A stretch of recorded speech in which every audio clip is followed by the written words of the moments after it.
যা কিছু সত্য তারে সদা মনে রাখিও। যে তারাটি ধ্রুব অনর অচল, তারে দেখে পথ চলিও।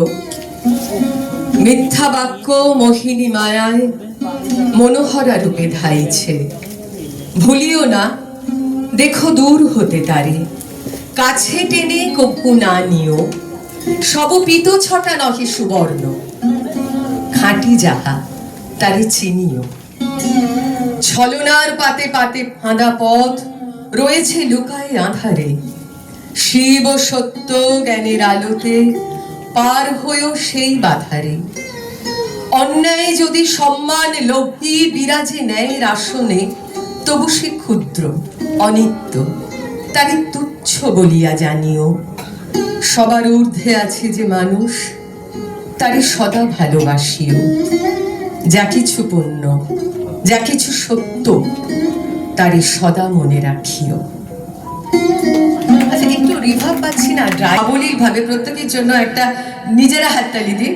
আর গৌতমদা আমাকে ডেকেছে নেতাজি নগর মুক্ত মঞ্চের সকলকে আমার কৃতজ্ঞতা। বন্ধু অরুণাভ, সে প্রথম আমাকে বলেছিল যে 29 তারিখ তুমি এরকম যাবে। অনেক দিনের বন্ধু আমার। এখানে 10 মিনিট সময় দেওয়া হয়েছে, আমি তার থেকেও কম বলবো, কেননা হ্যাঁ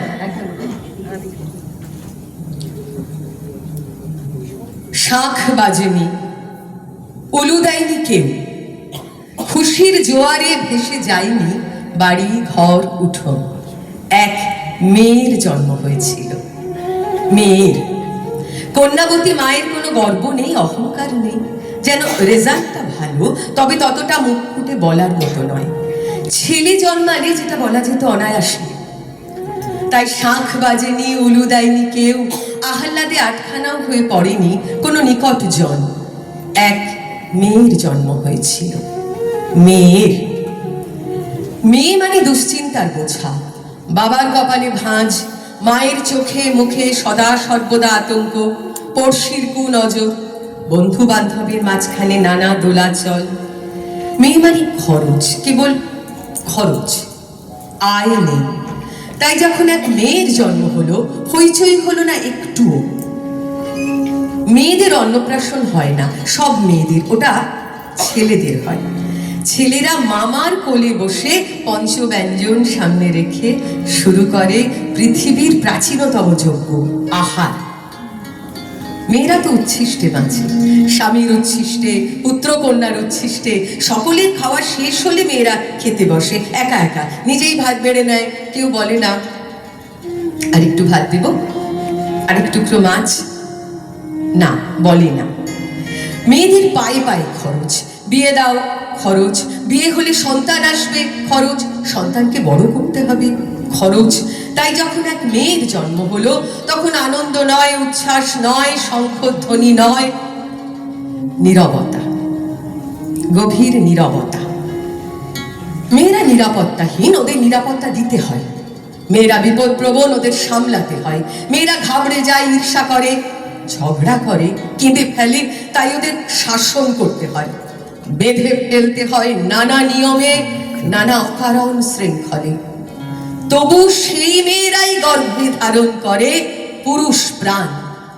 অমঞ্চে পুরুষোত্তম শ্রীকৃষ্ণ, তার গর্ভধারিণী, তার পালনকারিণী, দুজন মানুষই মেয়ে।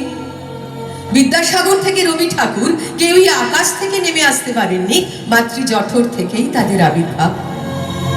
তবু পরিবারে মেয়ে জন্মালে বাবার কপালে ভাঁজ বাড়তে থাকে, মায়ের বুক কাঁপতে থাকে। তাই মেয়ে যখন জন্মায়, তখন শঙ্খধ্বনি জাগে না, উলুধ্বনি জাগে না, সরগরম হয়ে ওঠে না, কোনো ঠিকানাই। যদিও দানব দলনের লগ্নে সমস্ত পুরুষ দেবতাদের মিলিত শক্তিতে, যিনি দুর্গতি নাশিনী দুর্গা হয়ে, দশ প্রহরণধারিণী উমা হয়ে রণদন্দুকি বাজিয়ে আসেন দিগন্তে, তিনিও মেয়ে। কাল্পনিক সেই মেয়ের জন্যই শরৎকালে শাঁখ বাজে। কিন্তু পরিবারে মেয়ে জন্মালে আজও গ্রীষ্মে কিংবা বর্ষায়, শরতে কিংবা হেমন্তে, শীতে কিংবা বসন্তে, অনেক জায়গায় শাঁখ বাজে না, শাঁখ বাজে না, শাঁখ বাজে না। পড়াশোনায় হতেই হবে অমর্ত্য সেন, খেলাধুলাও শিখতে হবে যুক্তি বাবার, খেলার মাঠে হতেই হবে তেন্ডুলকার, এসব ছাড়াও আঁকতে হবে, গাইতে হবে। এখন নইলে বেহালাটাও শিখবে কবে? এই বয়সী সাঁতার শেখার পক্ষে ভালো। ছোটকা থাকে পাশের বাড়ি, সে জানালো। বাবা বলেন কিনেই আনি কম্পিউটার, এখন থেকে করলে শুরু। ভাবনা কি আর? ভাবনা তবু পুরোই না, বেড়েই চলে। কত কিছুই শেখার আছে জলে স্থলে, জোর করে কি সে সব কিছু শেখানো যায়? শেখার জিনিস ছড়িয়ে আছে হেথায় হোথায়। পড়তে পড়তে খেলার মতো আনন্দ কই, খেলতে খেলতেও শেখার জন্য গল্পের বই। এখন সবই রুটিন মাফিক বাঁধা ধরা। রুটিন ভাঙা মানেই সময় নষ্ট করা। এমনও দরচাপেই যারা যাচ্ছে পিছে, ঝকমকানো বুদ্ধি তাদের খুলবে কিসে? ছাত্র তো নয়, যুদ্ধক্ষেত্রে বাধ্য সেনা। মুখটি বুঝে লড়তে ওদের ভাল লাগে না। না হয় তারা নাই বা হলো বিখ্যাত লোক। সহজ, স্বাধীন, সুশিক্ষিত মানুষ তো হোক। সহজ, স্বাধীন, সুশিক্ষিত মানুষ তো হোক। মন্দাক্রান্তা সেন কবিতা লিখেছেন, সত্যি মানুষ। আমি শেষ করব আমার আরেকটি প্রিয় কবিতা দিয়ে। এই কবি আমার অত্যন্ত শ্রদ্ধা। আমি জানি না অরুণভ এই কবিকে কতটা চেনো। পাল্টে পাল্টে যাচ্ছে।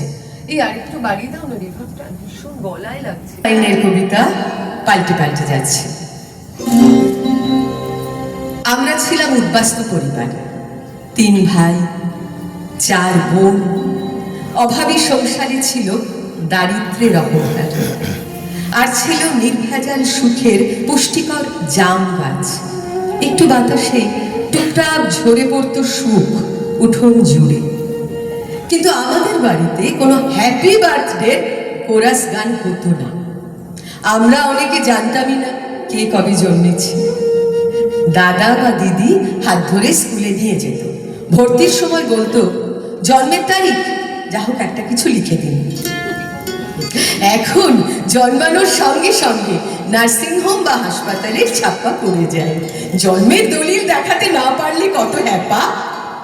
অথচ তখন কিন্তু সুখ ছিল অবারিত জ্যোৎস্নার মতো, গলে গলে পড়ত মায়ের চোখে মুখে, বাবার সারল্যে, ভাই বোনের সহমর্মিতায়। এখন পাল্টে যাচ্ছে, পাল্টে পাল্টে যাচ্ছে সময়, সমাজ, সংস্কৃতি। আগেকার দিনে ঘরের দেয়ালে তৈলচিত্র রাখা ছিল বনেদি আনা। বাপ ঠাকুরদার তৈলচিত্রের জৌলুসে ঝলকানো সুখের বাতি। এখন দেয়াল একেবারে পরিষ্কার, লেমন ক্রিম, ছবি তো দূরের কথা, ক্যালেন্ডারও এখন মুঠোবন্দি চলমান বাকযন্ত্রে। এখন পাল্টে যাচ্ছে, পাল্টে পাল্টে যাচ্ছে সময়, সমাজ, সংস্কৃতি। আমাদের বাড়িতে বাবা মায়ের 2টো ছবি টাঙানো আছে। মৃত্যুদিনে মালা পরাই, যতদিন মনে থাকবে মালা পরিয়ে যাব। এখন বাবা মায়ের মৃত্যুদিনও ভুলে যায় কোনো কোনো সন্তানেরা। এখন পাল্টে যাচ্ছে, পাল্টে পাল্টে যাচ্ছে সময়, সমাজ, সংস্কৃতি। সেদিন ঘরে চলতে গিয়ে খাটের কোণে ধাক্কা খেলাম। মাগো বলে দেয়ালে তাকালাম। মায়ের করুণ মুখ গভীর দৃষ্টিতে তাকিয়ে আছে। আমার মনে হলো মা যেন কাঁদছে। আমি স্পষ্ট শুনতে পেলাম সেই কণ্ঠস্বর, খোকা তোর লাগলো রে। মুহূর্তে চমকে উঠলাম। মনে হলো পাল্টাচ্ছে, পাল্টে পাল্টে যাচ্ছে সব। শুধু মায়ের সন্তান আকুতি, স্নেহ, ভালোবাসা এখনো বোধহয় ততটা পাল্টে যায়নি। শুধু মায়ের সন্তান আকুতি, স্নেহ, ভালোবাসা এখনো বোধহয় ততটা পাল্টে যায়নি, ততটা পাল্টে যায়নি।